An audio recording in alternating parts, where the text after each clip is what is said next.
저는 34살, 서울의 한 고등학교 국어교사인 차수아입니다.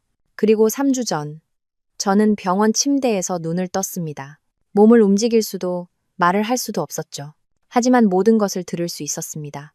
모든 속삭임, 모든 거짓말, 모든 배신을요. 그리고 제가 죽어가는 몸 위로 서서 제 남편과 그의 내연녀가 꾸미는 계획을 들었을 때 모든 것이 바뀌었습니다. 이것은 제 이야기입니다. 믿어주세요. 이 이야기는 끝까지 들을 가치가 있을 겁니다. 자, 그럼 처음으로 돌아가 보죠. 병원 침대에 눕기 전, 사고가 나기 전, 그리고 제가 8년 동안 결혼 생활을 했던 남자, 윤지환에 대한 진실을 알기 전에 제 삶으로 말입니다. 젠장. 지금 그의 이름을 입에 올리는 것만으로도 속이 뒤틀리네요. 하지만 그때는 그가 세상의 전부인 줄 알았습니다. 우리는 대학교에서 만났습니다. 저는 교육학과였고 그는 경영학과였죠. 윤지환은 매력적이고 야망이 넘치며 추진력이 강한 사람이었습니다. 그는 성공적인 부동산 개발업자가 되겠다는 큰 꿈을 가지고 있었고 솔직히 말해 그 꿈을 이뤘습니다. 우리가 결혼한 지 5년이 되었을 때 윤지환은 맨손으로 자신만의 상업용 부동산 회사를 일궈냈습니다. 우리는 서초구에 있는 아름다운 고급 주상복합 아파트에 살았고 제주도와 유럽으로 휴가를 떠났습니다. 아이를 가질 계획에 대해서도 이야기했죠. 저는 이 남자를 안다고 생각했습니다. 그의 모든 것을 안다고 생각했죠. 저는 서초고등학교에서 국어를 가르쳤고 제 직업을, 제 학생들을, 그리고 제가 행복한 결혼 생활이라고 믿었던 집으로 매일 돌아오는 것을 사랑했습니다. 윤지환은 제게 그의 거래, 고객, 프로젝트에 대해 이야기해주곤 했습니다. 저는 그에게 학생들의 글짓기와 학교에서 일어나는 소소한 일들에 대해 이야기했죠. 우리는 매주 금요일 밤 데이트를 했고 우리만의 농담이 있었으며 함께하는 삶이 있었습니다. 적어도 저는 그렇게 생각했습니다. 약 1년 전 윤지환은 한다연이라는 새로운 비서를 고용했습니다. 그녀는 26살이었고 눈부시게 아름다웠으며 윤지환의 말에 따르면 믿을 수 없을 정도로 유능했습니다. 그는 끊임없이 그녀에 대해 이야기했습니다. 한다연 씨가 김 부장님 파일을 완벽하게 정리했어. 한다연 씨 덕분에 한강뷰 프로젝트에서 수천만 원을 아꼈어. 오늘 밤엔 한다연 씨랑 제안서 때문에 야근해야 할 것 같아. 처음에는 아무렇지 않게 생각했습니다. 저는 남편을 믿었으니까요. 우리의 8년간의 결혼 생활이 의미 있는 것이라고 믿었습니다. 제가 얼마나 순진했는지. 한다연은 어디에나 나타나기 시작했습니다. 배우자 동반 회사 만찬에도 그녀가 있었습니다. 제가 그를 위해 열어준 생일 파티에도 한다연은 자정까지 남아 뒷정리를 도왔습니다. 제가 그의 사무실에 점심을 가져다 주러 갈 때면 한다연은 그와 함께 가까이 앉아 그의 농담에 웃고 있었습니다. 친구들이 한마디씩 하기 시작했습니다. 제 여동생 유진이는 제게 대놓고 그녀가 걱정되지 않냐고 물었죠. 제가 뭐라고 했는지 아세요? 지환 씨는 날 사랑해. 절대 바람 같은 거 안 피워. 난 그 사람 완전히 믿어. 라고 말했습니다. 젠장. 저는 정말 바보였습니다. 6개월 전부터 상황이 변하기 시작했습니다. 윤지환은 냉담해졌습니다. 그는 항상 휴대폰을 붙들고 있었고 항상 문자를 보내고 다른 방에 가서 전화를 받았습니다. 우리의 금요일 밤 데이트는 점점 더 자주 취소되었습니다. 그는 예전처럼 저를 만지지 않았고 예전처럼 저를 바라보지 않았습니다. 제가 그 문제에 대해 이야기하려고 하면 그는 일 때문에 스트레스를 받는다. 큰 계약 건이 진행 중이다. 그게 끝나면 모든 것이 정상으로 돌아올 것이라고 말했습니다. 저는 그 말을 너무나도 믿고 싶었습니다. 우리의 결혼이 무너지고 있지 않다고, 내가 사랑하는 남자가 내게서 멀어지고 있지 않다고 믿고 싶었습니다. 그래서 저는 제 의심을 억눌렀습니다. 그가 휴대폰 화면을 보며 미소 지을 때 느껴지는 역겨운 기분을 무시했습니다. 그가 헬스장에 더 자주 가고 새 옷을 사기 시작했을 때 못 본 척했습니다. 저는 제가 편집증적이고 자신감이 없으며 모든 것이 괜찮다고 스스로에게 말했습니다. 하지만 마음속 깊은 곳에서는 제 결혼 생활이 거짓이라는 것을 어렴풋이 알고 있었습니다. 그저 마주하고 싶지 않았을 뿐이죠. 그리고 모든 것을 바꾼 그날 밤이 왔습니다. 10월 15일. 저는 그 날짜를 절대 잊지 못할 겁니다. 늦게 끝난 학부모 상담을 마치고 집으로 운전해 가던 중이었습니다. 비가 내리고 있었죠. 전형적인 10월의 서울 날씨였습니다. 저는 집으로 향하는 올림픽대로를 달리고 있었습니다. 도로는 미끄러웠고 시야는 좋지 않았지만 수천 번도 더 다녔던 길이었습니다. 제 손바닥 보듯 훤히 아는 길이었죠. 저는 시속 90km 정도로 오른쪽 차선을 유지하며 조심스럽게 운전하고 있었습니다. 그때 앞선 차량들 때문에 속도를 줄여야 했습니다. 브레이크 페달을 밟았습니다. 아무 일도 일어나지 않았습니다. 더 세게 밟았습니다. 여전히 아무것도. 브레이크가 완전히 고장 난 것이었습니다. 그 순간 저를 꿰뚫던 공포는 말로 다 표현할 수 없습니다. 미친 듯이 브레이크를 펌핑했지만 소용없었습니다. 기어를 낮추려고 했지만 속도가 너무 빨랐습니다.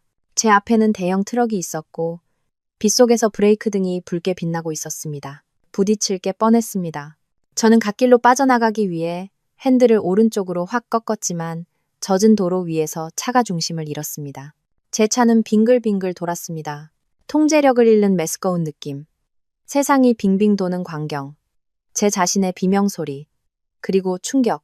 제 차는 시속 90km의 속도로 콘크리트 방호벽에 처박혔습니다. 에어백이 터졌지만 그것만으로는 부족했습니다. 운전석 쪽이 종이처럼 구겨졌습니다. 그 후 모든 것이 암흑이었습니다. 다음에 기억나는 것은 깨어났다는 것입니다. 하지만 깨어났다는 정확한 표현이 아닙니다. 의식이 돌아왔다가 더 정확하겠네요. 제가 존재하고 어딘가에 있으며 제게 무슨 일이 일어났다는 것을 인식하게 되었습니다. 하지만 움직일 수도 말할 수도 처음에는 눈을 뜰 수도 없었습니다. 기계가 삑삑거리는 소리가 들렸습니다. 주변 사람들의 목소리가 들렸습니다. 목에 무언가 걸려 숨쉬기 힘든 느낌이 들었습니다. 하지만 저는 아무것도 할 수 없었습니다. 공포라는 단어로는 제가 느낀 감정을 설명할 수 없습니다. 의식은 있지만 자신의 몸 안에 갇혀 있다고 상상해 보세요. 비명을 지를 수도, 도움을 요청할 수도, 심지어 당신이 깨어 있다는 것을 누구에게도 알릴 수 없는 상태를요. 그것은 제 최악의 적에게도 빌고 싶지 않은 특별한 종류의 지옥입니다. 어쩌면 제 최악의 적에게는 빌고 싶을지도 모르겠네요. 어쩌면 윤지환과 한다연에게는요. 나중에 알게 된 사실이지만 저는 사고 후 3일 동안 혼수 상태였습니다. 다발성, 늙골, 골절, 폐허탈, 심각한 두부 외상, 골반 골절, 내부 출혈. 의사들은 저를 살리기 위해 응급 수술을 해야만 했습니다. 제가 마침내 의식을 되찾았을 때 저는 감금증후군, 럭틴 신드롬이라는 상태에 빠졌습니다. 의식과 인지 능력은 완전히 정상이지만 거의 전신이 마비되는 희귀한 신경학적 질환이죠. 움직일 수도, 말할 수도, 때로는 눈을 깜빡일 수도 없지만 정신은 완전히 멀쩡합니다. 모든 것을 듣고, 이해하고, 느낄 수 있죠. 의사들은 제가 의식이 있다는 것을 몰랐습니다. 그들은 제가 식물인간 상태라고 생각했습니다. 그들은 제가 없는 사람처럼 제 얘기를 했습니다. 제 침대 바로 옆에 서서 전문 용어를 써가며 제 예후에 대해 논의했습니다. 뇌 활동이 미미합니다. 의식을 되찾을 가능성은 낮습니다. 만약 깨어난다 해도 심각한 뇌 손상이 예상됩니다. 삶의 질이 심각하게 저하될 것입니다. 그리고 윤지환은 비탄에 빠진 남편 역할을 완벽하게 해냈습니다. 처음 며칠 동안 그는 계속 제 곁에 있었습니다. 적어도 간호사들은 나중에 그렇게 말했죠. 제 손을 잡고 말을 걸고 울면서 얼마나 저를 사랑하는지, 저를 잃을 수 없는지, 저에게 돌아오기 위해 싸워야 한다고 말했습니다. 정말 대단한 연기였습니다. 아카데미 나무주연상을 탔어야 했어요.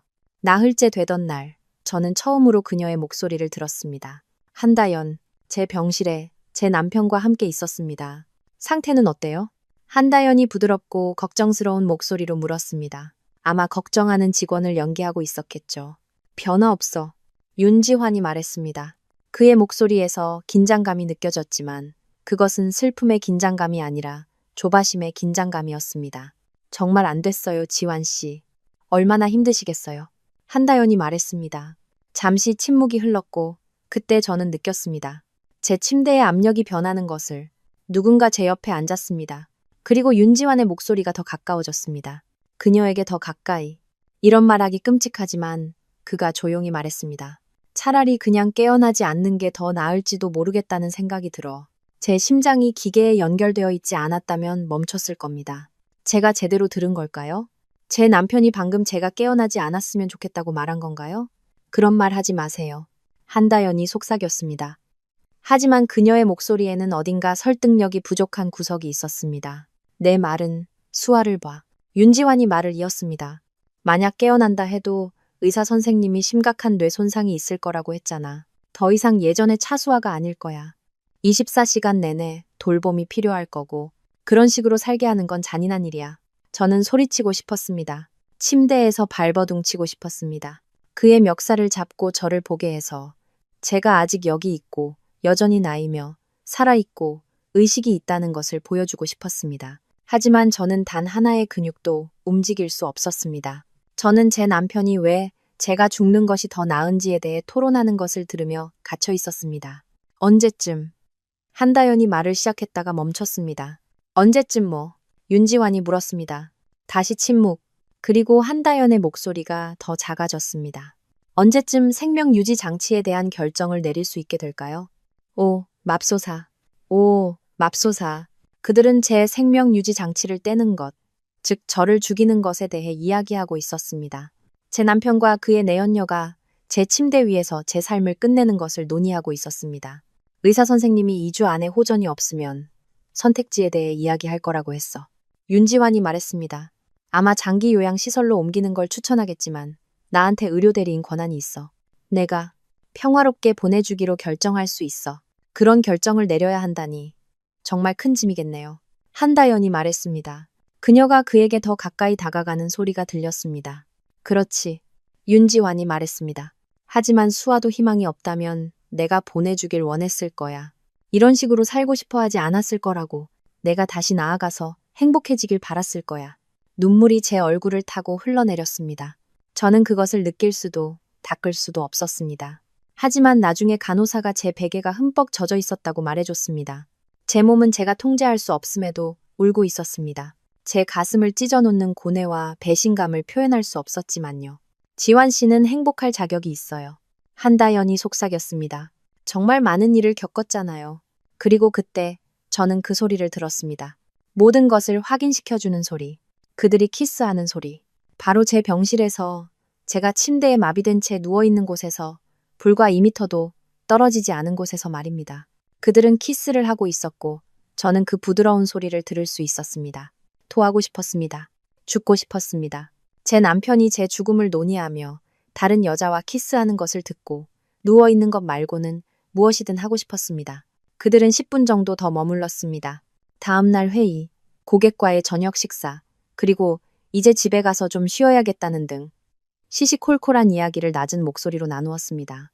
떠나기 전에 다시 키스를 했고 저는 기계들과 방금 알게 된 끔찍한 사실과 함께 홀로 남겨졌습니다. 그날 밤은 제 인생에서 가장 긴 밤이었습니다. 저는 어둠 속에 누워 잠들 수도 제 생각에서 벗어날 수도 없었습니다. 8년의 결혼 생활, 8년의 제 삶을 이제는 바람을 피우며 제 장례식을 계획하는 남자에게 바쳤습니다. 얼마나 오래된 일이었을까요? 얼마나 오랫동안 저를 속여왔을까요?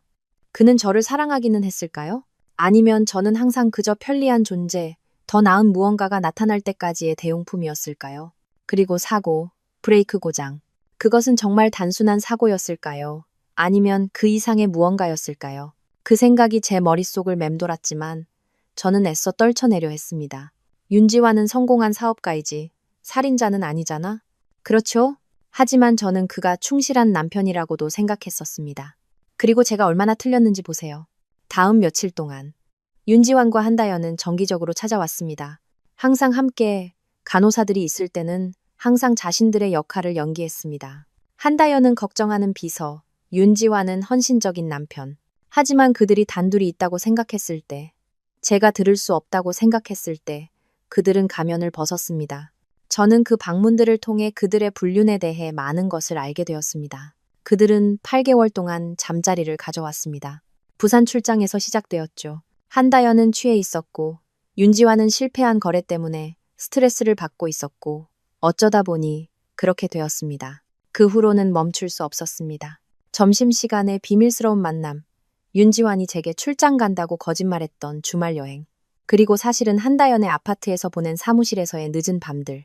우리가 공개적으로 함께할 수 있을 때까지 못 기다리겠어요. 어느 날 오후 한다연이 말했습니다. 이렇게 몰래 만나는 거 너무 지쳐요. 곧 그렇게 될 거야. 윤지환이 그녀에게 약속했습니다. 조금만 더. 모든 게 정리되면. 정리. 그는 제 죽음을 그렇게 불렀습니다. 일들을 정리하는 것. 그들은 자신들의 계획에 대해 이야기했습니다. 윤지환이 어떻게 우리의 집을 팔 것인지, 제가 사랑했던, 우리가 아이들을 키우기로 계획했던 그 집을 팔고 강남의 오피스텔을 살 거라고, 우리가 항상 함께 가자고 이야기했던 발리로 한 달 동안 여행을 갈 거라고, 그리고 한다연, 이 마침내 제 모든 보석, 윤지환이 몇 년 동안 생일과 기념일에 제게 선물했던 것들을 차지하게 될 거라고. 그 목걸이 가져왔어요? 어느 날 한다연이 간절한 목소리로 물었습니다. 응, 재킷 안에 있어. 윤지환이 말했습니다. 부스럭거리는 소리가 들렸습니다. 한번 해봐. 어머, 지환 씨. 너무 아름다워요. 한다연이 숨을 내쉬었습니다. 다이아몬드가 오빠가 보여준 사진보다 훨씬 커 보여요. 그 목걸이. 우리의 5주년 기념일에 그가 제게 선물했던 다이아몬드 펜던트. 그는 그것을 사기 위해 몇 달 동안 돈을 모았고 특별 주문 제작했으며 그것이 그의 영원한 사랑의 상징이라고 말했습니다. 그리고 이제 그는 제가 병원 침대에 마비된 채 누워있는 동안 그의 내연녀에게 그것을 주고 있었습니다. 그 순간 제가 느낀 분노는 제가 경험해본 그 어떤 것과도 달랐습니다. 그것은 산처럼 제 속을 태웠습니다. 그를 죽이고 싶었습니다. 그가 저를 고통스럽게 하는 것처럼 그가 고통받는 것을 보고 싶었습니다. 하지만 제가 할 수 있는 것은 그저 누워서 견디는 것뿐이었습니다. 모든 잔인한 말, 우리의 삶에 대한 무심한 묵살, 그들이 자신들의 미래, 즉 제 무덤 위에 세워질 미래에 대해 세우는 모든 흥분된 계획을 흡수하는 것뿐이었습니다. 제가 깨어난 지 8일째 되던 날, 상황은 더 악화되었습니다. 훨씬 더. 그날 저녁 윤지환과 한다연은 평소보다 늦게 들어왔습니다. 간호사가 방금 제 바이탈을 확인하고 나간 후였습니다. 문이 닫히고 그들의 발소리가 제 침대로 다가오는 소리가 들렸습니다. 변호사하고의 미팅은 어땠어요? 한다연이 물었습니다. 좋았어. 윤지환이 말했습니다. 정말 좋았어, 사실. 너랑 모든 걸 검토해보고 싶었어. 물론이죠. 자기야. 한다연이 말했습니다. 그녀가 제 침대 옆 의자에 앉는 소리가 들렸습니다. 전부 다 말해줘요. 그래서 생명보험금은 25억 원이야. 윤지환이 말하기 시작했습니다. 그의 목소리는 마치 제 죽음이 아니라 부동산 거래를 논하는 것처럼 사무적이었습니다. 이건 사고사로 지급되는 거라 문제없어. 25억 원. 저는 그가 저를 상대로 그렇게 큰 보험에 가입했다는 사실조차 몰랐습니다. 언제 그런 짓을 한 걸까요? 집은 현재 시세로 약 20억 원 정도 해. 윤지환이 말을 이었습니다. 우리 공동명의지만 수아가 죽으면 전부 내 것이 돼. 대출도 없으니 순자산이지. 수아 교직원 공제회 연금에 4억 원 정도 있고 학교에서 드는 단체 생명보험이 또 7억 원이야. 다 합치면 대략 56억 원 정도 되는 거지. 우리라니. 그는 우리라고 말했습니다. 마치 한다연이 제 돈, 우리 가족을 보호하기 위한 것이었던 생명보험금. 제가 몇 년에 걸쳐 가꾼 집, 제가 15년 동안 교직 생활을 하며 모은 퇴직연금에 대해 어떤 권리라도 있는 것처럼요. 세상에. 한다연이 속삭였습니다. 지환 씨. 그거 엄청나네요. 그렇지. 윤지환이 말했고 저는 그의 목소리에 담긴 미소와 만족감을 들을 수 있었습니다. 우린 평생 걱정 없이 살 수 있을 거야. 네가 마음에 들어했던 강남 오피스텔도 살 수 있고 원하는 곳 어디든 여행 다닐 수 있어. 넌 원하면 일 그만둬도 돼. 우리가 꿈꿔왔던 모든 걸 가질 수 있을 거야. 보험금은 언제쯤 나올 것 같아요? 한다연이 물었습니다. 변호사가 그러는데 수아가 사망 선고를 받거나 내가 생명유지장치 중단 결정을 내리면 처리하는데 약 30일 정도 걸릴 거래. 윤지환이 설명했습니다. 집 하는 건 좀 더 걸리겠지만 바로 시장에 내놓을 수 있어. 슬픔에 잠긴 호라비가 새 출발이 필요하다는 식으로 연출하면 더 빨리 팔리겠지. 그들은 그 말에 둘 다 웃었습니다. 윤지환이 우리의 집을 더 빨리 팔기 위해 슬픔에 잠긴 호랍이 연기를 한다는 생각에 실제로 웃었습니다. 우리가 함께 크리스마스 아침을 맞이하고 친구들과 저녁 파티를 했던 집, 제가 매년 봄 정원을 가꾸었던 집, 언젠가 병원에서 우리 아기들을 데려올 꿈을 꾸었던 그 집을 말입니다. 나 벌써 오피스텔 알아보고 있었어요. 한다연이 말했습니다. 통유리창에 루프탑 테라스가 있는 멋진 펜트하우스가 있는데 방 2개, 화장실 3개, 40억 원인데 보험금 받으면 충분히 살 수 있겠어요. 매물 정보 보내줘. 다음 주에 보러 가자. 윤지환이 말을 마쳤습니다. 다음 주? 제가 아직 살아있는데 여기 누워서 그들의 대화를 듣고 있는데 그들은 제가 아직 숨 쉬고 있는 동안 자신들의 삶을 계획하고 있었습니다. 장례식은요? 한다연이 물었습니다. 생각해봤어요? 사실 변호사가 계획 짜는 걸 도와줬어. 윤지환이 말했습니다. 작고 조촐하게 가까운 가족하고 친구들만 부를 생각이야.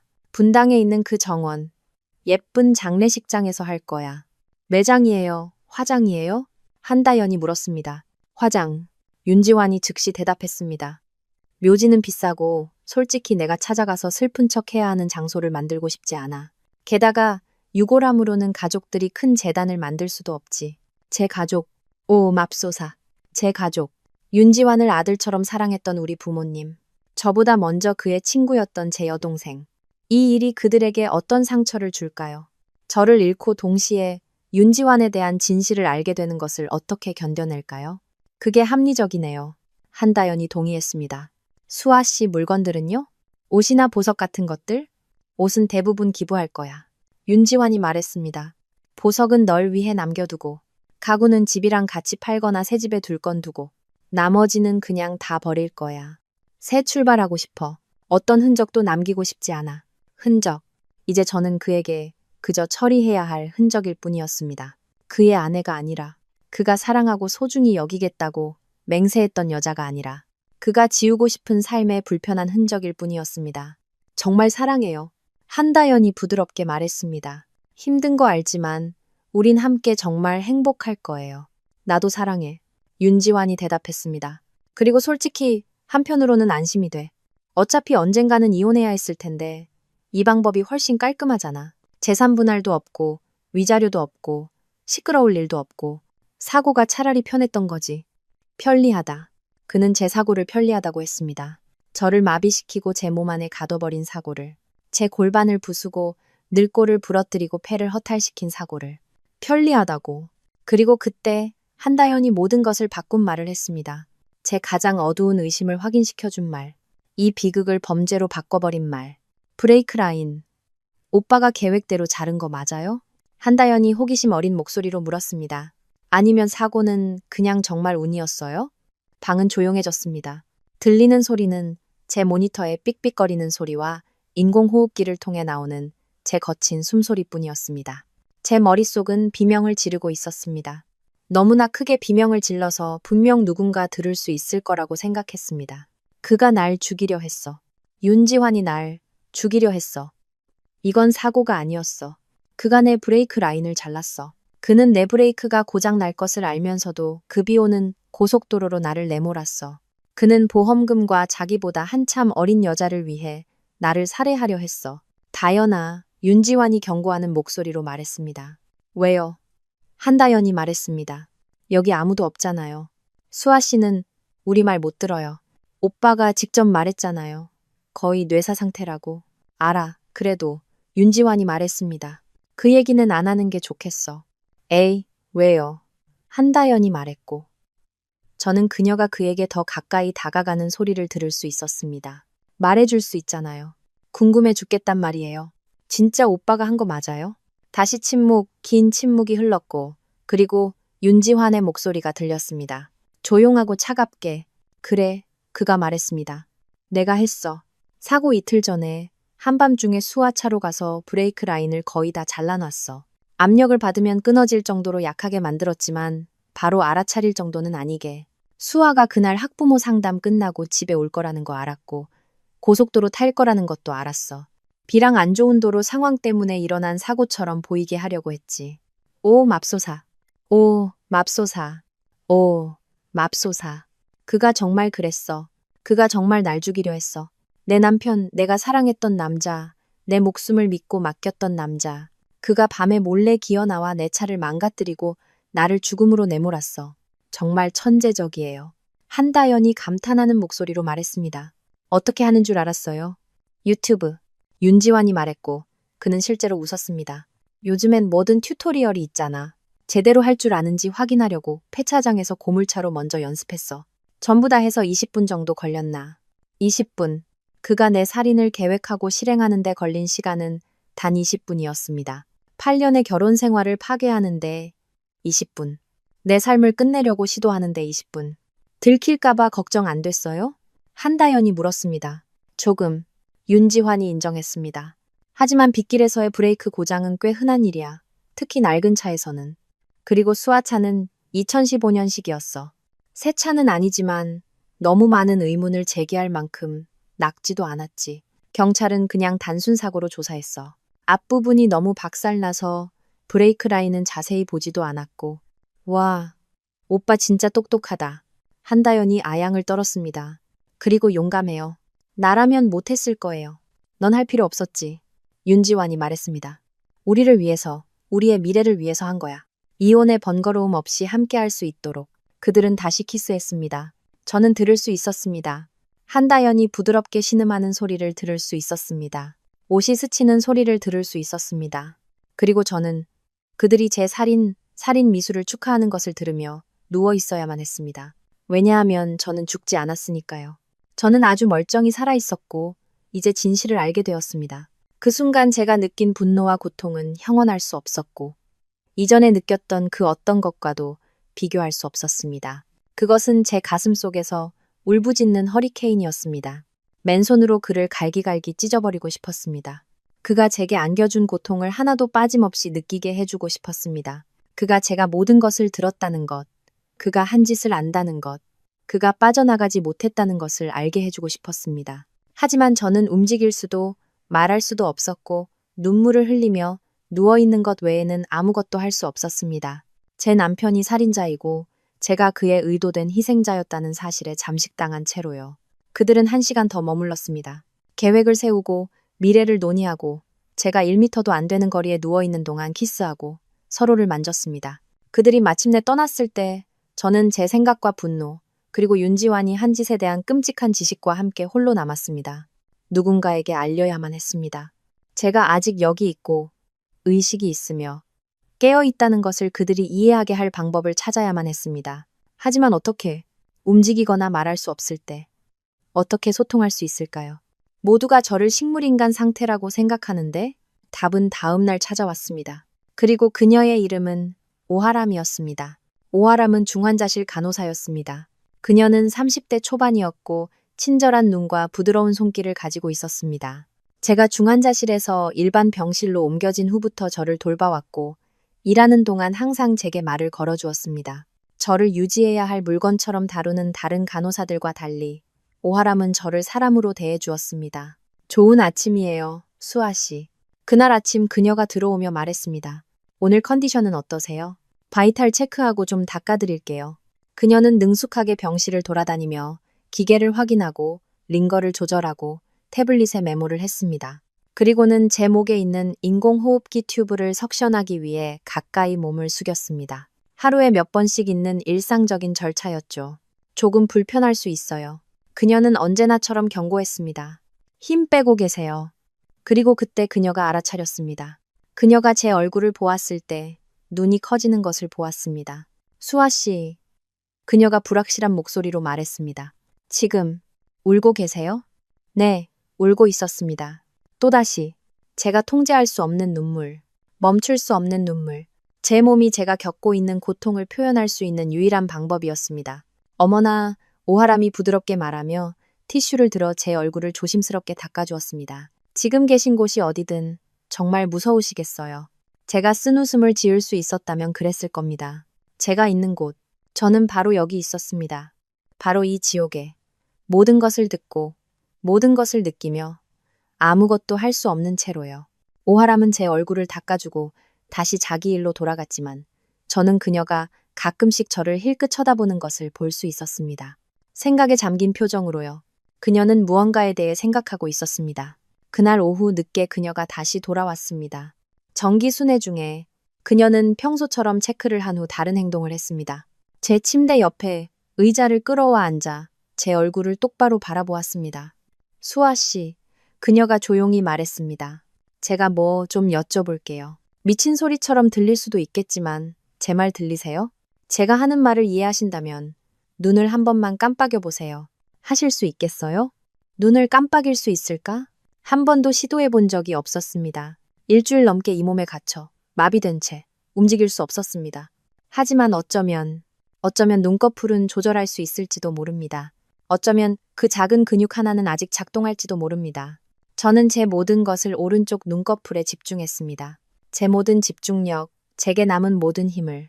깜빡여, 깜빡여, 제발, 깜빡여. 그리고 저는 느꼈습니다. 아주 미세한 움직임을. 제 눈꺼풀이 살짝 떨렸습니다. 세상에, 오하람이 속삭였습니다. 그녀의 손이 입으로 향했습니다. 세상에, 수아 씨. 제 말 들리시는군요. 그렇죠. 다시 한번 해보세요. 제 말 이해하시면 깜빡여 보세요. 저는 다시 했습니다. 모든 것을 그 작은 움직임 하나에 집중했습니다. 제 눈꺼풀이 다시 한번 떨렸습니다. 오하람의 눈에 눈물이 고였습니다. 맙소사. 그녀가 다시 말했습니다. 거기 계셨군요. 의식이 있으셨어요. 내내 의식이 있으셨던 거예요. 그녀는 벌떡 일어섰습니다. 어찌할 바를 모르는 사람처럼 주위를 둘러보았습니다. 의사 선생님 불러야겠어요. 말씀드려야 해요. 안 돼. 안 돼. 아직 그들에게 말하면 안 돼. 아직 윤지환이 의료 대리인 권한을 가지고 있는 동안에는 안 돼. 그가 여전히 내 생명 유지 장치를 뗄 결정을 내릴 수 있는 동안에는 안 돼. 저는 먼저 오하람에게 진실을 말해야 했습니다. 윤지환이 한 짓을 그녀가 알게 해야 했습니다. 하지만 어떻게 그걸 전달할 수 있을까요? 눈 깜빡임만으로 어떻게 그걸 말할 수 있을까요? 오하람은 제 눈에서 공포를 읽었는지 다시 자리에 앉았습니다. 잠깐만요. 그녀가 말했습니다. 무서우세요? 예면 한 번, 아니오면 2번 깜빡여 보세요. 저는 한 번 깜빡였습니다. 네. 젠장. 네. 저는 너무나 무서웠습니다. 알겠어요. 오하람이 생각하며 말했습니다. 어디 아프세요? 2번 깜빡였습니다. 육체적인 고통은 견딜 수 있었습니다. 저를 죽이고 있는 것은 정신적인 고통이었습니다. 무슨 문제 있으세요? 오하람이 물었습니다. 한 번 깜빡였습니다. 네. 모든 것이 문제였습니다. 오하람은 입술을 깨물었습니다. 저를 어떻게 도와야 할지 고민하는 것이 분명했습니다. 글자판을 가져올게요. 그녀가 말했습니다. 시간이 걸리겠지만 단어를 만들어낼 수 있을 거예요. 눈을 왼쪽, 오른쪽으로 움직일 수 있으세요? 저는 시도했습니다. 모든 것을 집중해서 눈을 왼쪽으로 움직였습니다. 아주 살짝 움직였습니다. 그리고 오른쪽으로. 또 다른 작은 움직임. 좋아요. 오하람이 일어서며 말했습니다. 금방 돌아올게요. 걱정 마세요, 수아 씨. 우리가 해결할 거예요. 그녀는 방을 나갔고 저는 깨어난 이후 처음으로 작은 희망의 불씨와 함께 홀로 남았습니다. 오하람은 제가 의식이 있다는 것을 알았습니다. 그녀는 저를 도와줄 것이었습니다. 어쩌면, 정말 어쩌면 누군가에게 윤지환에 대한 진실을 말할 수 있을지도 모릅니다. 오하람은 20분 후에 인쇄된 종이 한 장을 들고 돌아왔습니다. 알파벳이 사용 빈도에 따라 그룹으로 묶여 격자 형태로 배열되어 있었습니다. 그녀는 제가 볼 수 있는 곳에 그것을 들었습니다. 자, 그녀가 말했습니다. 느리겠지만 효과가 있을 거예요.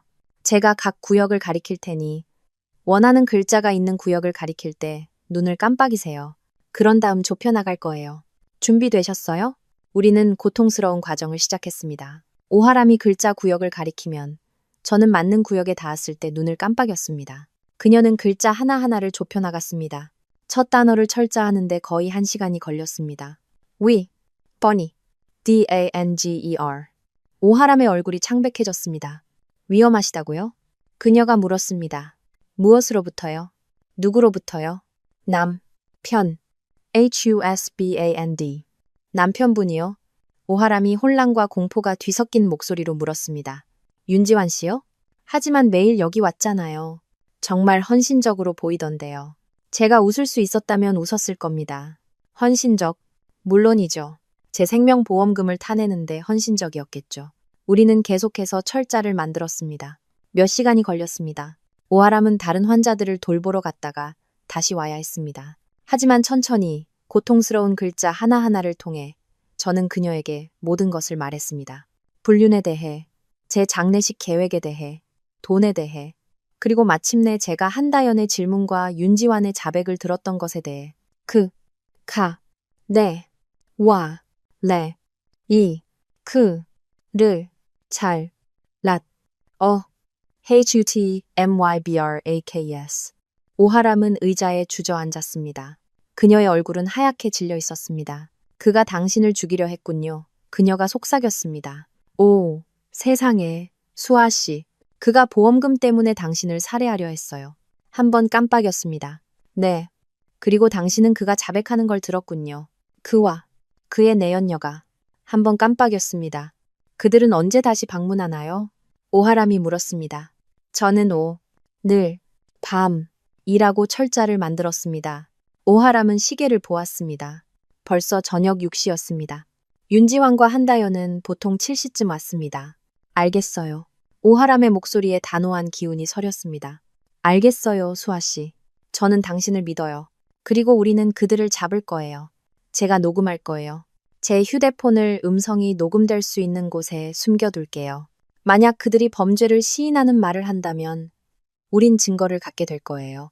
그녀는 일어서서 방 안을 둘러보며 좋은 은닉 장소를 찾으려 했습니다. 마침내 그녀는 제 침대 옆 테이블의 물주전자 뒤에 휴대폰을 숨겼습니다. 마이크는 노출되되 휴대폰 자체는 보이지 않도록 위치를 잡았습니다. 녹음 중이에요. 그녀가 제게 속삭였습니다.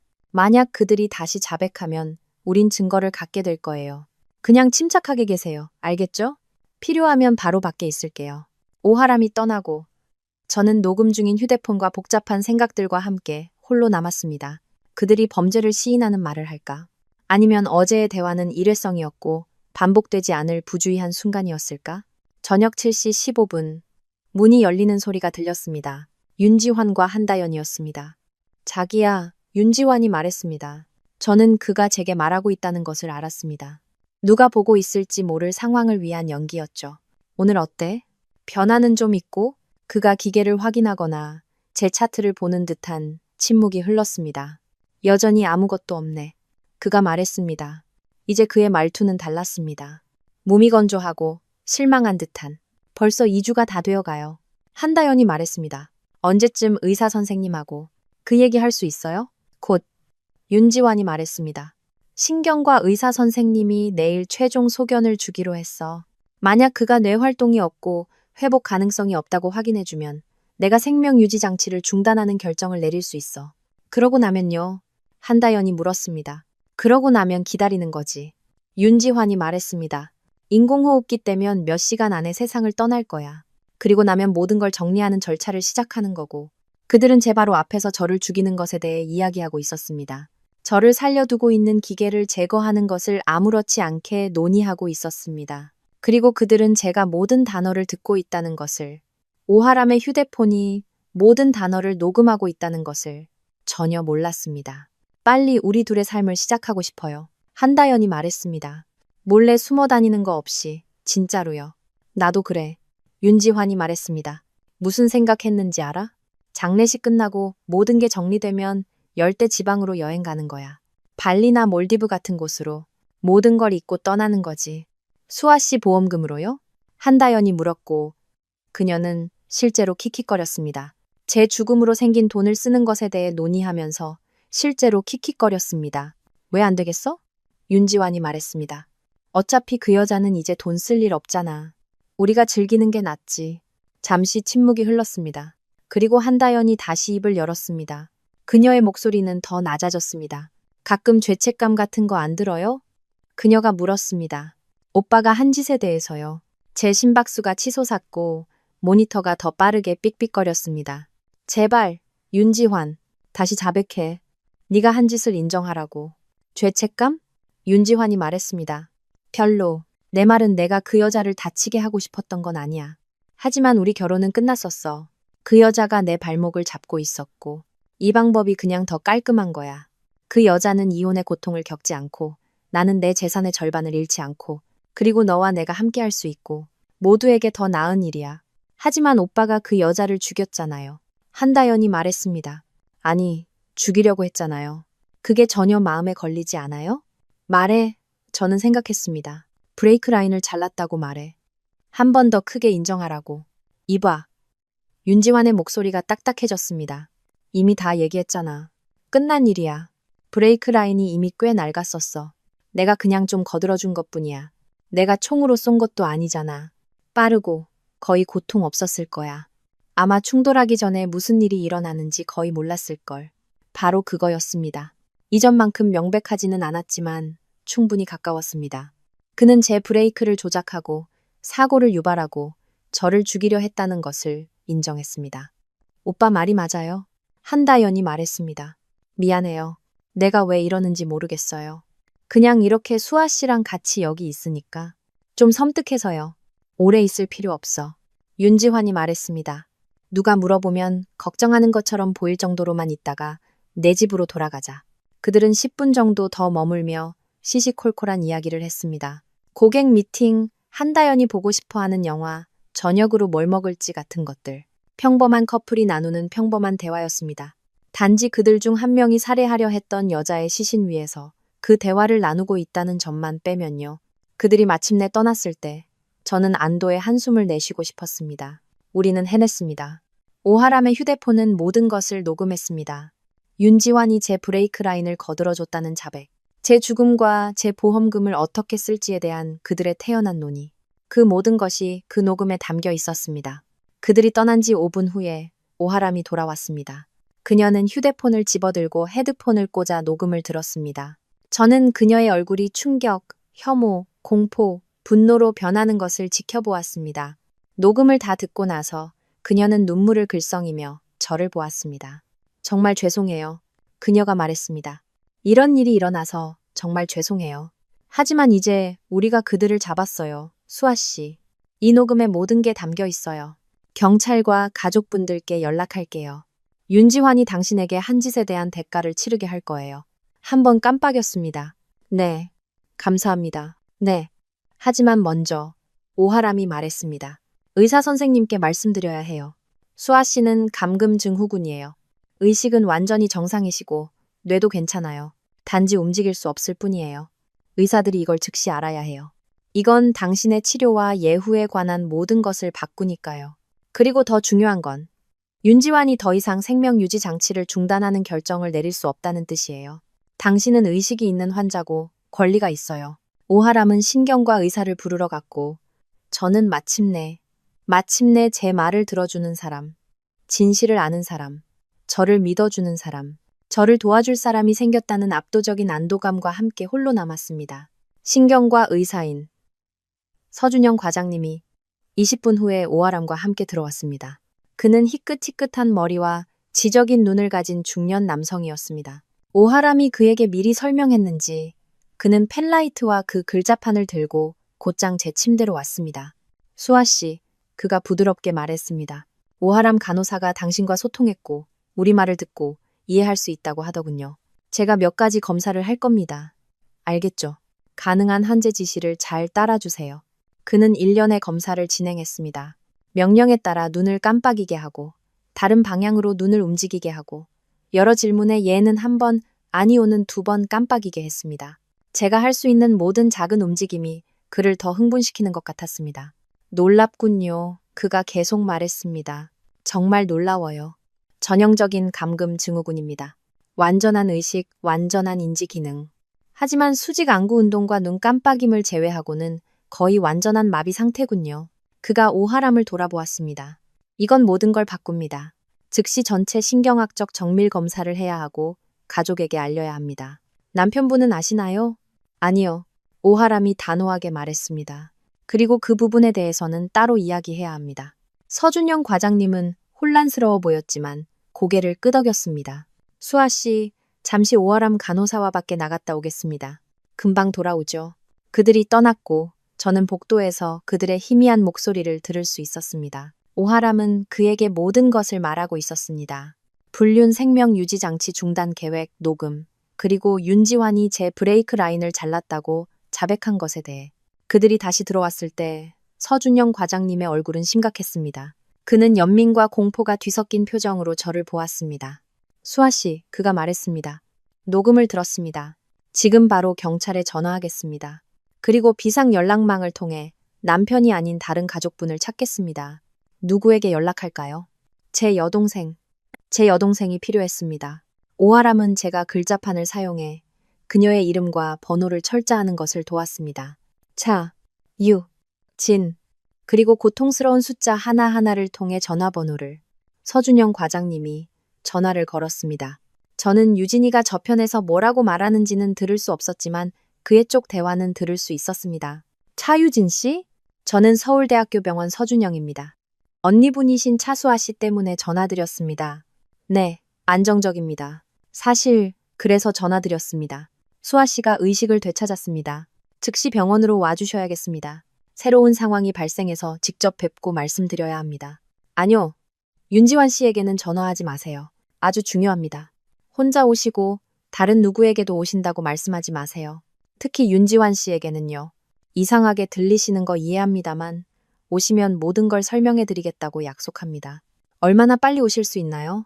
아마도 유진이는 30분 안에 도착할 수 있다고 말했나 봅니다. 서준영 과장님은 그녀에게 감사 인사를 하고 전화를 끊었습니다. 그리고 경찰에 전화했습니다. 네, 살인 미수 사건을 신고하려고 합니다. 그가 전화기에 대고 말했습니다. 2주 전에 교통사고를 당한 환자가 있습니다. 그동안 감금 증후군 상태로 의식이 계속 있었고 남편이 사고를 유발하기 위해 브레이크 라인을 잘랐다고 자백하는 것을 들었다고 합니다. 네, 진심입니다. 그리고 자백 녹음도 가지고 있습니다. 네, 여기 있겠습니다. 서울대학교 병원 중환자실입니다. 전화를 끊은 후 서준영 과장님은 제 침대 옆에 앉았습니다. 경찰이 오고 있습니다. 그가 말했습니다. 여동생분도요. 저희가 수아 씨를 안전하게 지켜드릴 겁니다. 윤지환은 더 이상 당신을 해칠 수 없을 겁니다. 저를 덮친 안도감은 너무나 강렬해서 저는 다시 울기 시작했습니다. 오하람이 부드럽게 제 눈물을 닦아주었습니다. 괜찮아요. 그녀가 부드럽게 말했습니다. 이제 안전해요. 저희가 있잖아요. 유진이가 가장 먼저 도착했습니다. 불안한 눈빛과 공황에 빠진 표정으로 방 안으로 뛰어들어왔습니다. 저를 보자마자 눈물이 즉시 그녀의 얼굴을 타고 흘러내렸습니다. 언니, 그녀가 흐느꼈습니다. 오, 세상에 언니, 식물인간 상태라고 했잖아. 절대 깨어나지 못할 거라고 했잖아. 서준영 과장님이 그녀를 의자로 안내했습니다. 언니분은 의식이 완전히 있습니다. 그가 설명했습니다. 감금 증후군 상태입니다. 모든 것을 듣고 이해할 수 있지만 움직이거나 말할 수 없을 뿐입니다. 내내 깨어 있었습니다. 유진이의 손이 입으로 향했습니다. 내내요? 2주 동안 의식이 있었는데 아무도 몰랐다고요? 저희도 몰랐습니다. 서준영 과장님이 부드럽게 말했습니다. 희귀하고 진단하기 어려운 질환입니다. 하지만 오늘 오아람 간호사가 수아 씨가 울고 자극에 반응하는 것을 보고 발견했습니다. 소통할 수 있어요? 유진이가 절박한 희망을 담아 저를 보며 물었습니다. 네, 오하람이 말했습니다. 눈 깜빡임과 글자판으로요. 느리지만 가능해요. 오, 언니. 유진이가 제 침대 곁으로 와서 제 손을 잡으며 말했습니다. 미안해. 우리가 몰라서 정말 미안해. 너무 걱정했어. 한 번 깜빡였습니다. 괜찮아. 그녀가 이제 여기 있잖아. 그게 중요한 거야. 서준영 과장님이 헛기침을 했습니다. 유진 씨, 드릴 말씀이 더 있습니다. 수아 씨가 저희에게 전달한 내용입니다. 윤지환 씨에 관한 겁니다. 유진이의 표정이 혼란으로 바뀌었습니다. 지환 씨요? 그 사람한테 무슨 일이요? 그는 완전히 망가졌어요. 매일 여기 있었잖아요. 매일은 아니었어요. 오하람이 조용히 말했습니다. 그리고 혼자도 아니었고요. 그리고 그들은 그녀에게 한다연과의 불륜, 생명유지장치 중단 계획, 보험금과 새 오피스텔, 발리 여행에 대해, 우리 집을 팔고 제 물건들을 처분하는 것에 대해, 그리고 마침내 녹음과 윤지환이 제 브레이크 라인을 잘랐다는 자백에 대해 말해주었습니다. 저는 여동생이 이 정보를 흡수하면서 그녀의 얼굴이 혼란해서 불신으로, 공포로, 그리고 완전한 분노로 변하는 것을 지켜보았습니다. 그들이 이야기를 마쳤을 때 그녀는 떨고 있었습니다. 그가 언니를 죽이려 했어. 그녀가 떨리는 목소리로 말했습니다. 윤지환이 내 언니를 살해하려 했어. 그가 인정하는 녹음이 있습니다. 서준영 과장님이 말했습니다. 경찰이 오고 있습니다. 유진이가 눈물을 흘리며 저를 보았습니다. 이거 사실이야? 그녀가 물었습니다. 그가 정말 너한테 이런 짓을 했어? 한 번 깜빡였습니다. 응. 오, 세상에. 유진이가 손으로 얼굴을 가리며 말했습니다. 오, 세상에. 언니 미안해. 난 그 사람 좋게 봤어. 믿었어. 전혀 의심하지 않았어. 생각도 못했어. 10분쯤 후에 2명의 형사가 도착했습니다. 문병호 형사와 표인수 형사였습니다. 둘 다 40대였고 경험 많고 진지해 보였습니다. 오하람은 그들에게 녹음을 들려주었고 그들은 점점 더 굳어지는 표정으로 들었습니다. 이건 황금 같은 증거군요. 녹음이 끝나자 문병호 형사가 말했습니다. 동기, 기회, 자백까지 다 있습니다. 하지만 브레이크 라인이 실제로 잘렸는지 확인해야 합니다. 사고로 차가 완파되었습니다. 서준영 과장님이 말했습니다. 그래도 확인할 방법이 있을까요? 아직 폐차되지 않았다면 우리 과학수사팀이 검사할 수 있습니다. 표인수 형사가 말했습니다. 충돌 손상이 있더라도 의도적인 절단은 일반적인 마모나 충돌 손상과 구별할 수 있습니다. 패턴이 다르거든요. 윤지화는요? 유진이가 물었습니다. 체포될 건가요? 전략적으로 접근해야 합니다. 문병호 형사가 말했습니다. 지금 체포하면 변호사는 녹음이 증거로 채택될 수 없다거나 그가 그냥 여자친구 앞에서 허세를 부린 것이라고 주장할 겁니다. 차에서 나온 물리적 증거가 필요합니다. 그리고 솔직히 우리 앞에서 다시 자백하게 하는 것이 더 좋습니다. 어떻게요? 오하람이 물었습니다. 표인수 형사가 냉소적으로 미소 지었습니다. 함정을 파는 거죠. 윤지환이 모든 것이 계획대로 진행되고 있다고 생각하게 놔두는 겁니다. 차수아 씨가 여전히 반응이 없다고 생각하게 하는 거죠. 내일 그가 서준영 과장님을 만나 생명유지 장치 중단에 대해 논의하러 올 때 방안에 위장한 경찰관들을 배치하고 그가 한 짓을 인정하게 유도해 볼 겁니다. 안전한가요? 유진이가 걱정스럽게 저를 보며 물었습니다. 그가 무슨 짓을 하면 어떡해요? 여러 명의 경찰관이 여기 있을 겁니다. 문병호 형사가 그녀를 안심시켰습니다. 언니분은 완전히 안전할 겁니다. 그리고 이 방법으로 그가 아주 오랫동안 감옥에 가게 할 수 있습니다. 그들은 세부 사항을 조율했습니다. 서준영 과장님은 아침에 윤지환에게 전화해서 차수와의 예후와 선택지에 대해 논의할 때가 되었다고 말할 것이었습니다. 윤지환은 생명유지 장치를 중단하는 서류에 서명할 것을 기대하고 오겠지만 대신 함정에 빠지게 될 것이었습니다. 수아 씨, 표인수 형사가 제 침대 곁에 서서 말했습니다. 무서우시겠지만 하루만 더 용기를 내주시겠어요? 내일 윤지환이 왔을 때 여전히 반응이 없는 척 해주실 수 있나요?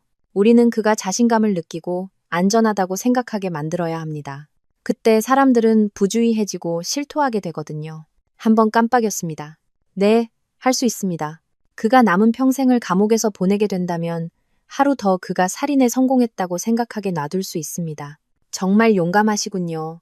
표인수 형사가 말했습니다. 저희가 당신을 위해 정의를 되찾아드리겠습니다. 약속합니다. 그날 밤 유진이는 저와 함께 머물렀습니다. 간호사들이 그녀가 제 방에서 잘 수 있도록 안락 의자를 가져다 주었습니다. 그녀는 제 손을 잡고 몇 시간 동안 제게 말을 걸었습니다. 사고 후 2주 동안 일어난 모든 일에 대해, 모두가 얼마나 걱정했는지, 제 학교에서 열린 기도회에 대해, 그리고 알래스카에서 크루즈 여행 중이라 아직 사고 소식조차 모르는 우리 부모님에 대해 이야기했습니다. 유진이는 소식이 있을 때까지 부모님을 걱정시키고 싶지 않았다고 했습니다. 내일 전화할게. 유진이가 말했습니다. 윤지환이 체포된 후에 전화로 모든 걸 말씀드릴 수는 없어. 여기 계셔야 할 거야. 부모님도 윤지환을 사랑했잖아. 이 일은 그분들을 무너뜨릴 거야. 이 일은 많은 사람을 무너뜨릴 것이었습니다. 우리 부모님, 제 친구들, 학교 동료들, 윤지환을 훌륭하고 헌신적인 남편이라고 생각했던 모든 사람들, 그를 위로하고 그의 상실에 대해 안타까워했던 모든 사람들, 그들은 모두 진실을 알게 될 것이었습니다. 하지만 지금 당장 저는 그들의 감정 따위는 신경 쓰지 않았습니다. 저는 정의에 대해 윤지환이 제게 한 짓, 그가 저를 마비시킨 채 제 장례식을 계획했던 2주간의 지옥, 저를 죽이려 한 것, 돈과 젊은 여자를 위해 8년의 결혼 생활을 배신한 것에 대한 대가를 치르게 하는 것에 대해 생각했습니다. 분노는 여전히 제 안에서 불타고 있었고 아마 항상 불탈 것입니다. 하지만 이제 그 분노에는 목적이 생겼습니다. 이제 방향이 생겼습니다. 윤지환은 감옥에 갈 것이고 제가 그것을 확실하게 만들 것이었습니다. 다음 날 아침 9시 서준영 과장님은 윤지환에게 전화를 걸었습니다. 저는 대화를 들을 수 없었지만 서 과장님 쪽의 말은 들을 수 있었습니다. 윤지환 씨, 서준영입니다. 오늘 오후 2시에 병원으로 와주셔야겠습니다. 수아 씨의 예후와 앞으로의 선택지에 대해 진지하게 논의할 때가 되었습니다.